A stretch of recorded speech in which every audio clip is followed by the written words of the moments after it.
Man, we have some news for the Chicago Bulls. Zach Lavine is traded to the Sacramento Kings. I'm pretty sure everybody's heard about this deal already. I want to break it down for you guys as well. Is this necessarily a bad thing for the Chicago Bulls? Did the Bulls get fleeced by the Sacramento Kings and the San Antonio Spurs once again?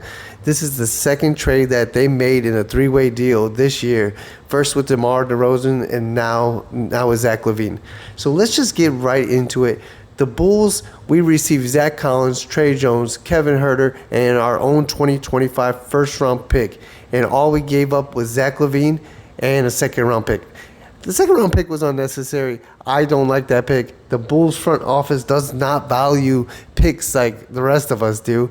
They definitely throw around their second-round picks like they're nothing, even though we drafted well with second-round picks. We have Ayo Dosunmu and Julian Phillips with a second-round pick. The Bulls do not know what they're doing with their draft picks. They have no negotiating skills, even though the Bulls had kind of an upper hand in this deal with San Antonio Spurs wanting De'Aaron Fox and Sacramento Kings desperate to get rid of him. We had a golden opportunity to just trade Zach Lavine and get off that contract, but we had to throw in a 2028 second-round pick that's going to be probably in the early 30s at that point. I thought that was a huge mistake, especially Sacramento Kings didn't need all that. They got loaded draft picks from this deal, and they didn't need another second-round pick. They probably were content with what they were getting without the Bulls' second-round pick. So, Bulls front office have done a terrible job on any one of their deals. Now, the thought process is right. They want to get rid of Zach Lavine, but they don't know how to execute, and they have been that. They waited too long for Zach Lavine.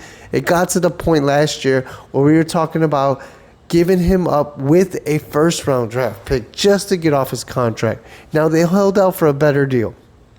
Did they get a better deal? Yes, because we didn't get a first-round draft pick. But we still gave draft picks away, and we didn't get any draft picks in return. Did I think we were going to get draft picks for Zach Lavine? Most of the fan base is yelling about we didn't get draft picks for Zach Lavine. We were never going to get draft picks. His salary was so hard to move, and we have to understand that. That salary, especially with now how the NBA is going, we just saw Luka be traded because they didn't want to give him that Supermax deal. 100% that was a business move by Dallas. Not saying it was a good trade by them either, but they're thinking financials, and that's the exact thing what the Bulls are doing. We got rid of that Zach Lavine contract. That contract had a 15% trade kicker involved as well. And that contract went up to $45 million for a player like Zach Lavine. Sure, he's averaging 25 and 5 and 5. Like, that's a good season for Zach Lavine when he's around those numbers when he has good seasons. So that is great. But the guy has never contributed to a winning team. He's never a type of player that could push you through a deep final or a playoff run. He's not that guy. So $45 million for a guy that can't do that is not worth it. You don't pay a person $45 million unless he's a franchise-altering player.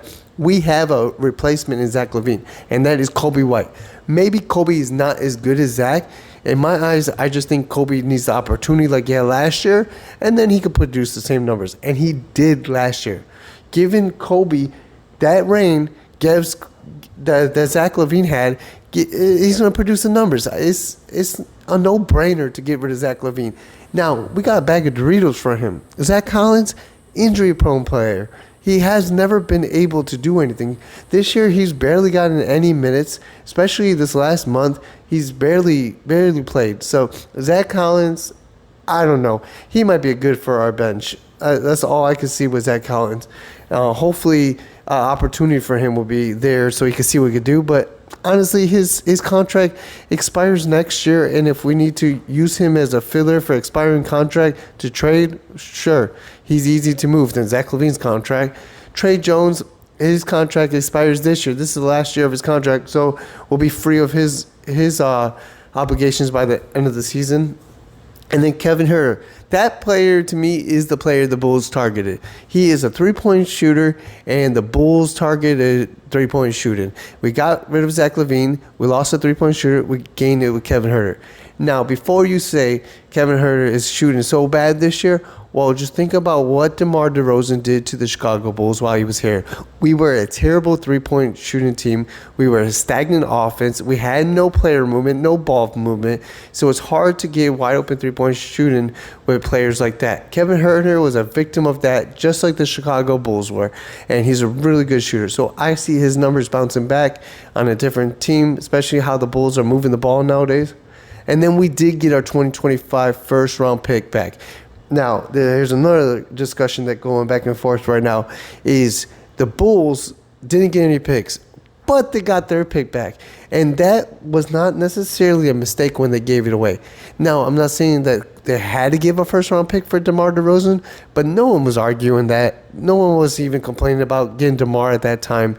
We were happy we got DeMar, and we were okay with giving that first-round pick. I thought we could have done it without it. So does everyone else. But, hey, at least they kind of right that wrong a little bit.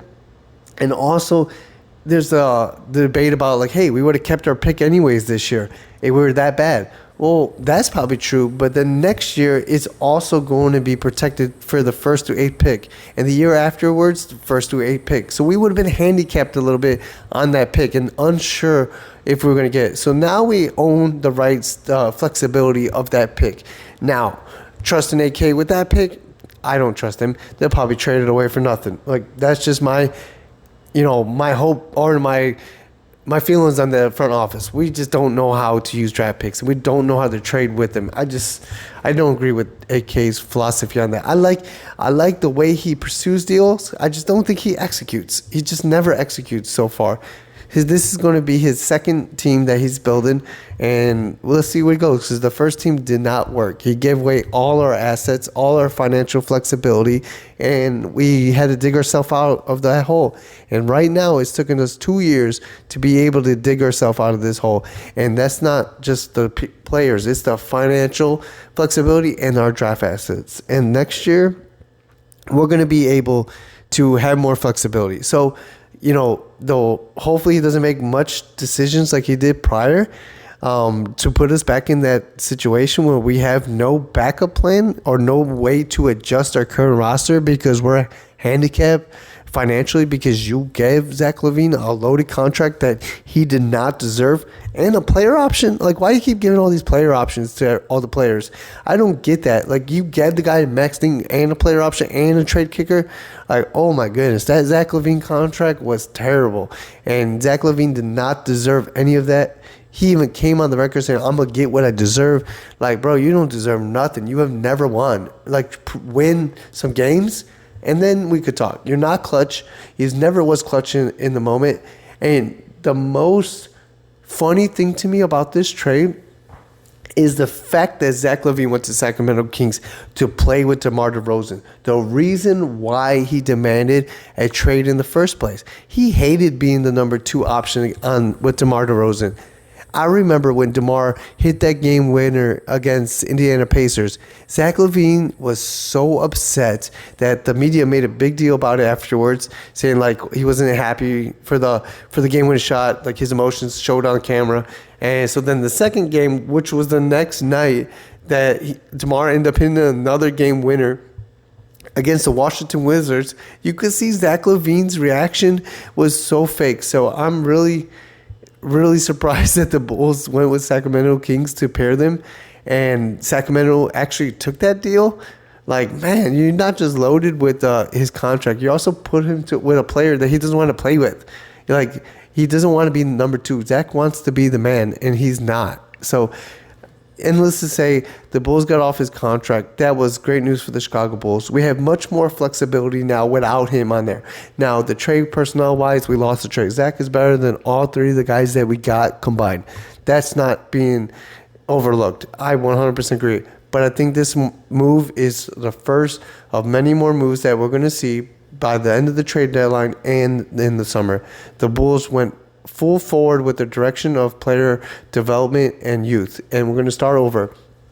Really good news for guys that need playing time, that didn't have playing time. We can see right now that Io's getting a bigger role. We're getting more players like Matas, Bazelas into the game for more minutes. Even though he plays different positions, Zach, the ability to fluctuate his rotations now with one less guy that needs minutes. So I think the Bulls put themselves in a good situation here. They're going to have to cut a couple guys because of this trade is not even finalized yet. So, but to take 3 guys on, you need to cut 2 guys, or we need to make some more trades. So I think by the end of tonight or tomorrow, we might see another trade as well, finalizing this one. Let me know how you guys feel about this trade. I know that Coach Billy didn't want to go to a rebuild with the Oklahoma City Thunder, and now he's in a full rebuild, so we might even be getting a new coach here soon. This might be Billy's last year. I hope the baby Jesus that he's gone. I'm not a big fan of Billy Donovan. If you ever watched the channel prior, I think his rotations are terrible. He always says things and that don't make sense to me, and then he ends up doing this thing that he doesn't want to do, that he says. For example, playing Matas Bazelas and Julian Phillips or even Patrick Williams together he can't do it. It's not going to work. The rotations won't be good if he puts those guys on the floor together, or at least 2 of them together. And then now he's doing it. So and then it's actually proven to be good results. Billy doesn't have good adjustments, and in game especially, and his knowledge is not as good as everyone thinks it is. So I'm done with Billy Donovan. I was done with the Zach Lavine era. I'm glad we started a new direction. Not necessarily bad for the Bulls. I just wish the Bulls would stop giving their picks away and could be able to negotiate a little bit better. Let me know what you guys think about the trade. I'm going to do a breakdown on the players that we got as well in my next video. See you next time.